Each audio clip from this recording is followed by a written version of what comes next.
Greetings, YouTubers. Just wanted to update you on my latest woodworking project. What we have here is two 3-frame mating nukes, and if you're into rearing queens, you may want to consider this option. And basically what I did is I took a regular 10-frame deep hive body, and the key here is, before you assemble it, put yourself some notches in here. You can see, make it about 1/3 of the width, and do that on both sides. And ideally you'd like to do this with a table saw, but unfortunately I didn't have access to a table saw at the time, so I used my little battery powered saw. If you're careful, you can make some pretty good slots for the dividers. And for the dividers, basically I just use political signs, and with a box cutter you can get these things in there pretty easily. And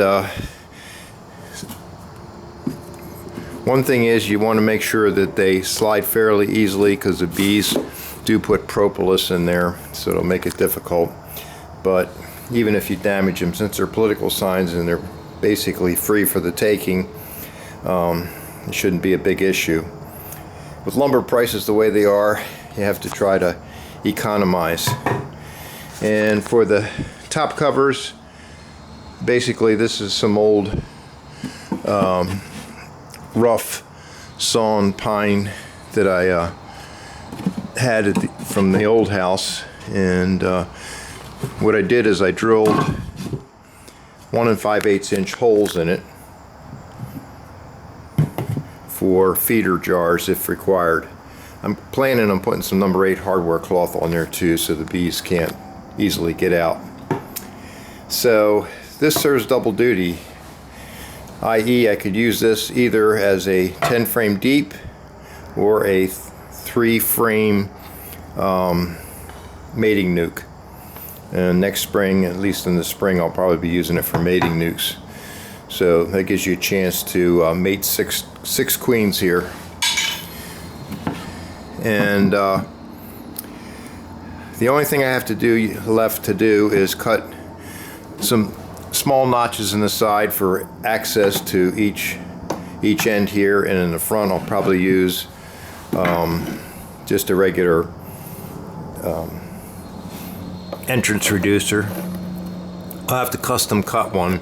The plan is to make the center one go through the front, and the two end ones have notches in the bottom board so they can get out there.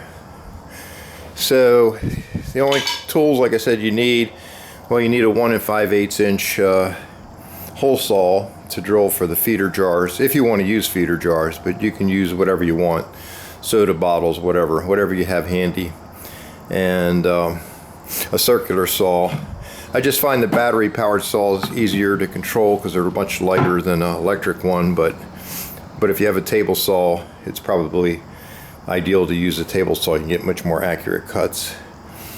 Anyway, if you like the videos, hit the thumbs up and subscribe, and you get the videos free of charge. Be happy.